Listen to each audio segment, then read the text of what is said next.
what are you gonna grow in your garden this year, bud? A great pumpkin. You are? You're gonna grow the great pumpkin, like Charlie Brown? A giant great A pumpkin. giant great pumpkin. So this is our seed starting setup that we have in the garage. So they start first as baby seedlings. This is just a little seed starting kit that I actually got last year, and it had peat starters, little hard circular pellets in each square. But this year I just put some of our bag soil from Costco, and I just threw it on in there, and that's what the soil that's in here as well. So once they kind of get up to the top of this kind of acts like a terrarium. Here's the kids' homeschool terrariums. So it just kind of recycles that water. But then once they get a little bigger, then they need to be repotted. So we've got all kinds of summer veggies growing in here. Our squashes, our pumpkins, our tomatoes, our peppers, all kinds of goodies, some flowers, some nasturtiums over there. Really excited I got those to germinate this year. It's been hard for me for some reason. Let me know if you have tips on how to get your nasturtiums to grow. This is our little light setup. I probably should have one more. I think we've outgrown this one right now. But this is just a little light setup from Amazon, and then underneath the baby seeds to get them to germinate, I have a little heating mat. It doesn't really make it hot. It just kind of warms it up a few degrees. And yeah, so those are our seeds. And today, the next thing I want to get going is to start our sunflower forest. So this is my super well organized seed storing situation. These are just photo boxes. I actually got these on sale from Michael's for like $15. They were 75% off, so that was fantastic. So I have all kind of our food stuff in the rainbow one over here.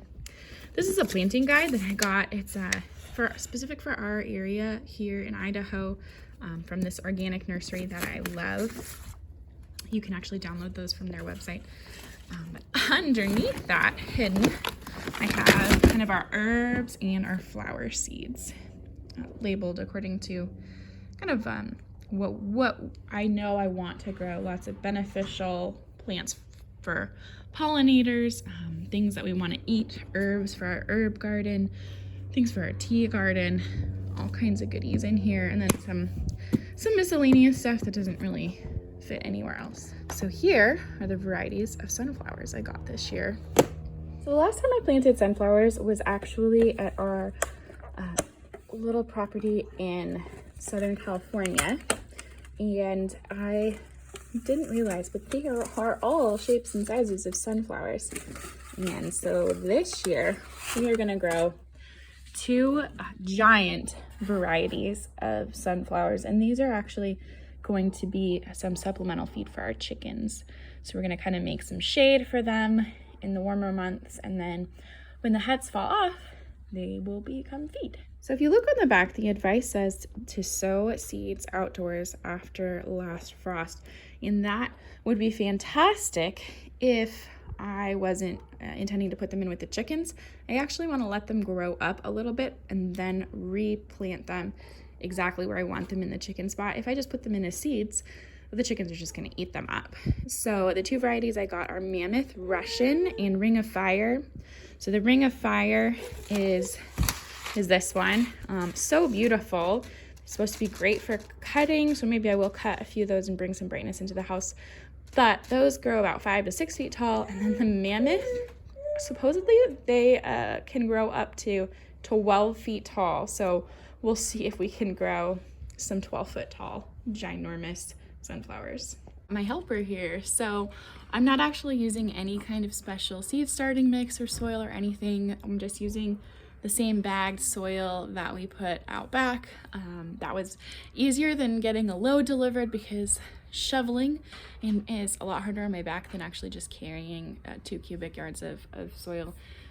So that's how I did the back garden. If you want to check out that video, you can go ahead and check that out.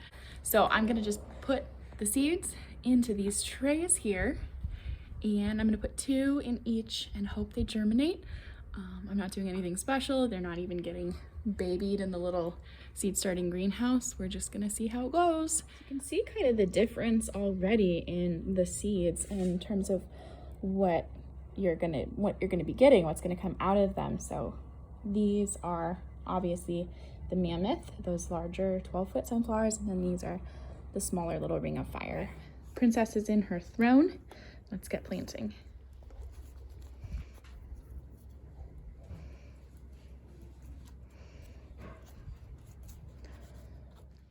Now you can see I'm just watering these in. The reason that we're starting some of these, most of these things can be started in the ground. We do have a fairly good growing season, but like the sunflowers, I just wanted to get a jump on everything. We are trying to grow as much food as possible for our family in the summer, so even just having that little bit of extra time to try to get a jump on the season will be helpful in reaching our goals of being more self-sufficient.